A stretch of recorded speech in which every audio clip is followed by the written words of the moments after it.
खंडमंडलाकार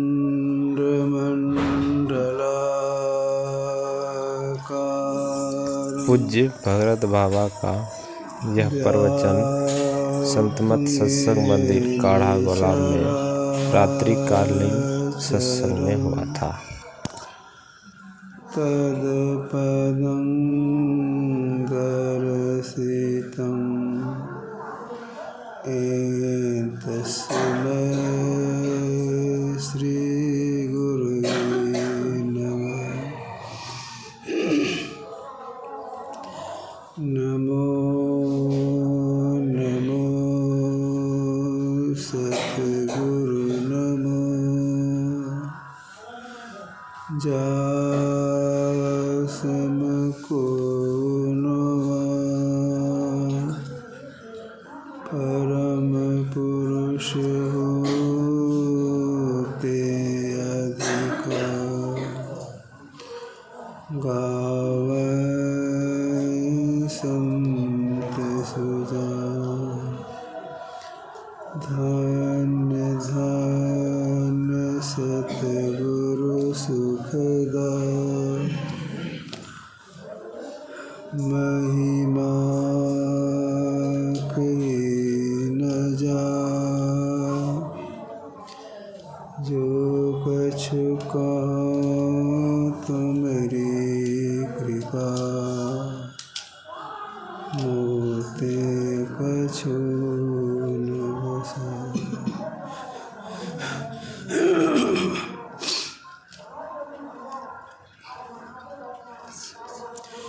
धर्म प्रेमी सज्जनों, माताओं एवं बहनों, कहावत है 12 वर्ष बसे साधु के टोल, तब समझिए एक ठो बोल।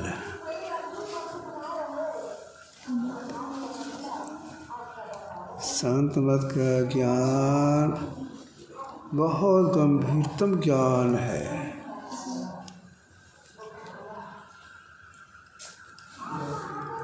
सुनते सुनते जब बहुत सुनते हैं तब कुछ कुछ बात समझ में आती है,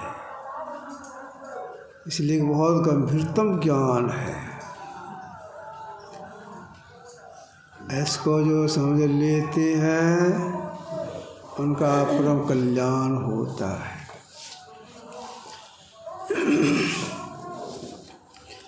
यह जो हम लोगों का शरीर है,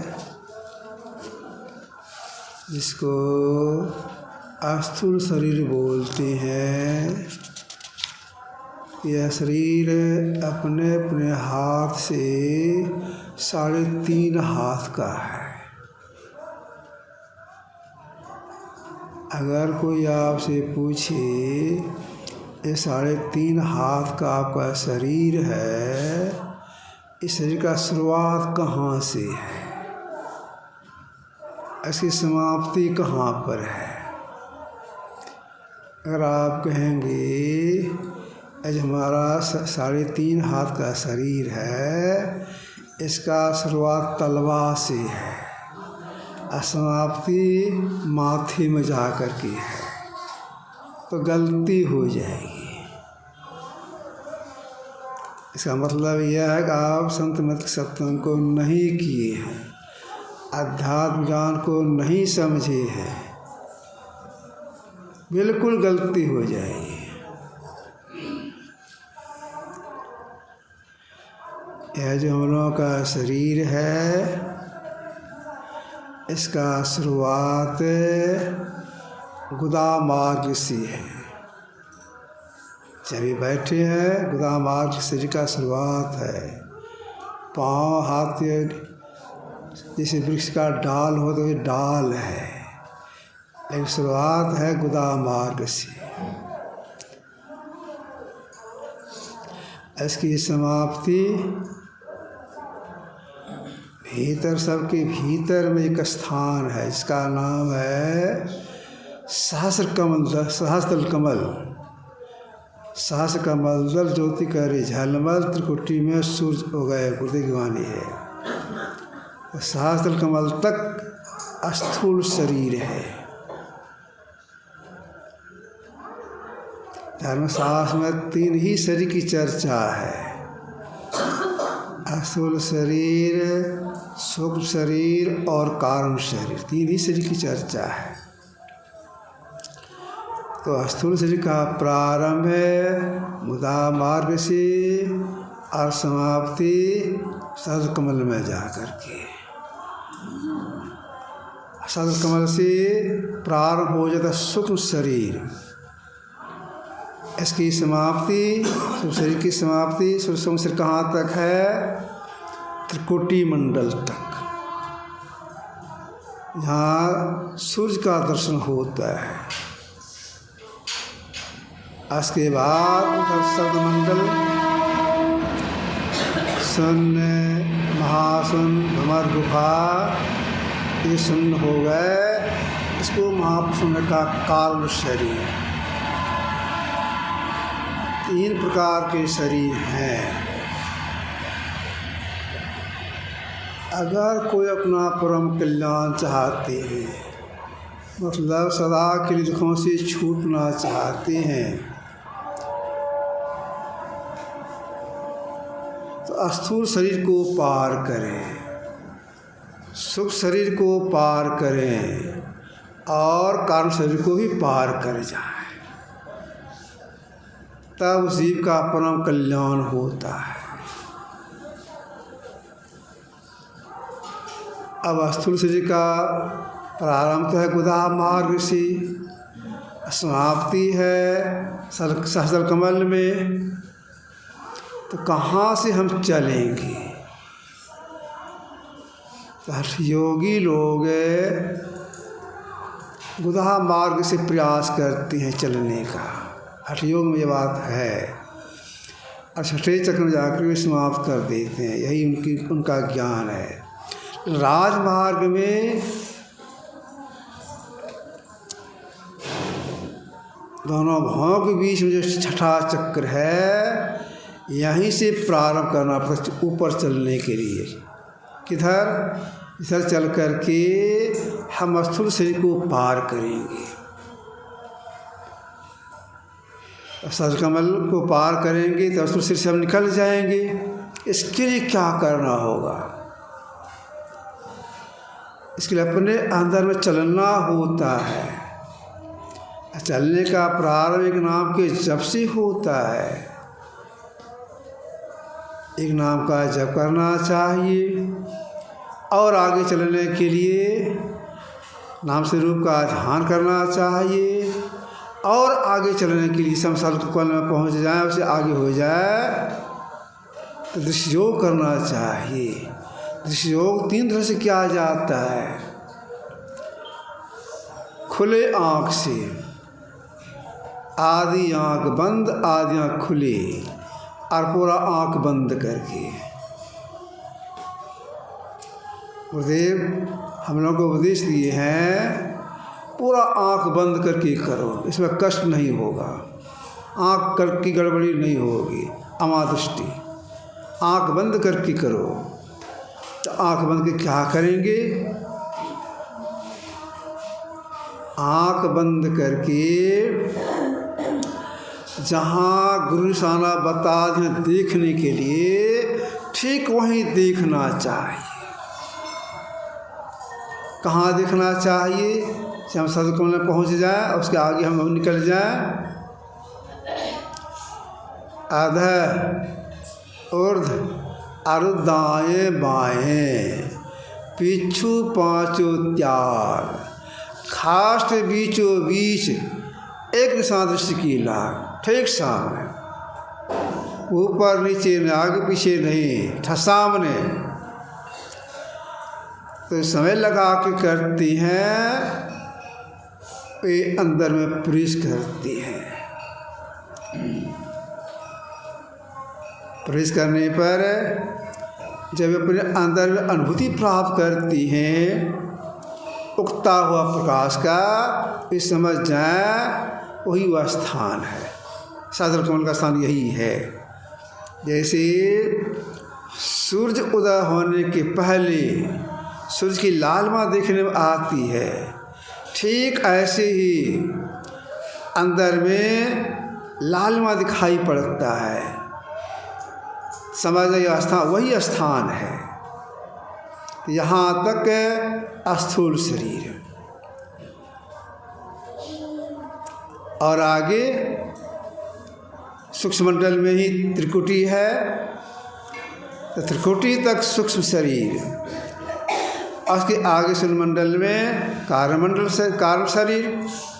तो सब शरीरों को पार करने के लिए एक शरीर को पार के दृष्टि योग करने पर अवधर, और शरीर को पार करने के लिए उसी को महापुरुषों ने कहा, भाई एक शब्द की खोज कीजिए। किस शब्द की खोज कीजिए? आदि शब्द सृष्टि के अंतस्थल में सदा अनिवार्य अविच्छिन्न और अभ्यास रूप से धृत हो रहा है। यह सृष्टि का सारा आधार सर्वव्यापी और सत्य है। जो शब्द सृष्टि कण कण में बेरोक चल रहा है, उसकी खोज कैसे होगा? बिनु गुरु होगी ज्ञान, बगैर गुरु क्या ज्ञान नहीं होगा। गुरु के शरण जाना पड़ेगा, ये भी सीखना होगा। सीखकर एक शब्द की खोज करनी होगी। जिस क्षण एक शब्द की प्राप्ति हो जाएगी तो जीव की आत्मदृष्टि खुल जाएगी। तब जीव अपना पहचान पहले करेगा। अभी हम लोग अपने अपने शरीर का पहचान करते हैं। मेरा शरीर काला है, गोरा है, सांवला आदि। अपने कैसे हैं नहीं पहचान हो रहा है। जिस क्षण आदि शब्द की प्राप्ति होती है, उसी क्षण जीव पहले अपना पहचान करता है। इसके बाद अपने अंश का पहचान कर लेता है, उनमें मिलकर एक में हो जाता है। यह काम मनुष्यधारी जीवात्मा ही कर सकता है। गाय में जीव है, बेचारी ज्ञान नहीं है। हम मानव का ज्ञान है। कब कर सकते हैं हम मानव? यावत् स्वस्थमिदं शरीरम यावत् जरा दूरितो यावत् चंद्र शक्ति प्रतिहता यावत् चूर्णायुष आत्मसृष्टितावदि विदुषाकार प्रतिनुमान संदीप्ति भवनी तो कोप खनक प्रस्तुत में कीदृश है का वचन है। यावत् स्वस्थमिदं शरीरम, शरीर स्वस्थ है, इंद्रिय शक्ति मौजूद है, अतिवृद्धावस्था नहीं आई है, आयु शेष है।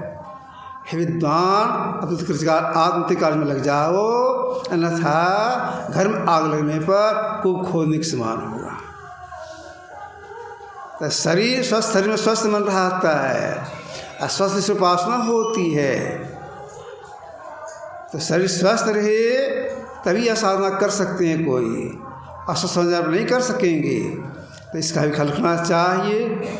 शरीर स्वस्थ कैसे रहेगा?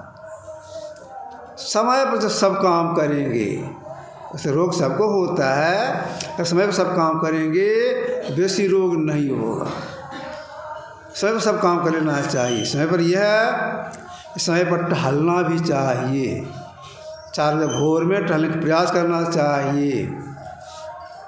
गुरुदेव कभी कोई कहा करते 4 बजे भोर में टहलने के समय में, जो गुण है खुली हवा में सो गुण ही दवाई में। खुले में टहलना चाहिए। बहुत से रोग निवारक का गुण होता है उस समय की हवा में। समय पर भोजन कर लेना चाहिए। कुछ समय का भोजन विष का काम करता है, अपच हो जाता है, पचता नहीं है जल्द, तरह तरह का रोग हो जाता है। तो स्वस्थ शरीर ही इसका भी ख्याल रखना चाहिए। और यह ख्याल है मन लगे अथवा नहीं लगे, समय पर जरूर बैठ के ध्यान करना चाहिए। समय क्या है? सबों के लिए है। ब्रह्ममुहूर्त में भगवान कृष्ण भी ध्यान करते थे, तो भगवान ही थे, तो ध्यान क्यों करते थे? प्रेरणा देने के लिए। किनका ध्यान करते थे भगवान कृष्ण? अपने आत्मस्वरूप का ध्यान करते थे, आंख बंद करके ध्यान करते थे। भगवान विष्णु भी अपने आत्मस्वरूप ध्यान करते थे। चित्र में हम लोग देखते हैं कैसे करते भगवान विष्णु। आदि आंख बंद, आदि आंख खुली, प्रतिपदा दृष्टि से आत्मस्वरूप का ध्यान करते थे भगवान विष्णु। भगवान कृष्ण आंख बंद के ध्यान करते थे, वेदव्यास आंख बंद के ध्यान करते थे, भगवान बुद्ध आंख बंद के ध्यान करते थे, महाराज आंख बंद के ध्यान करते थे। आंख बंद के ध्यान करना चाहिए।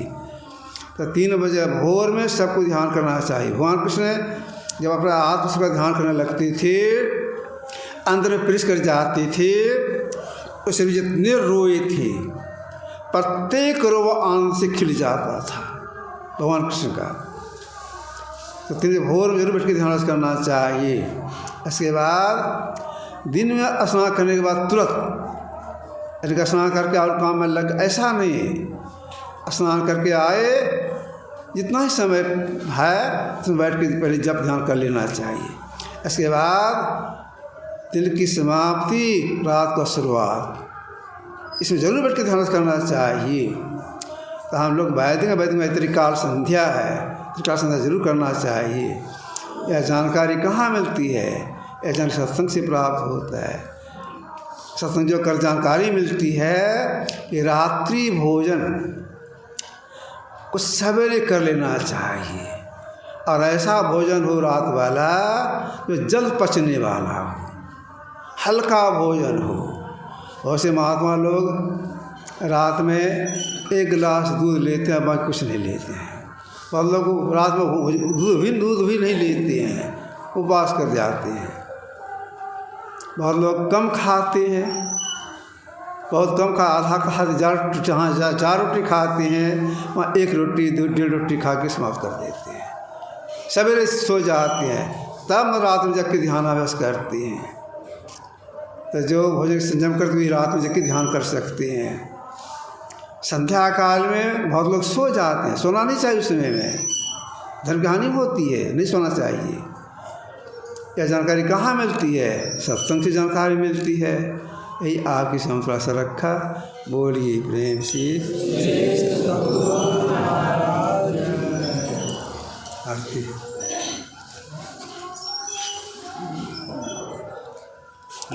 आरती।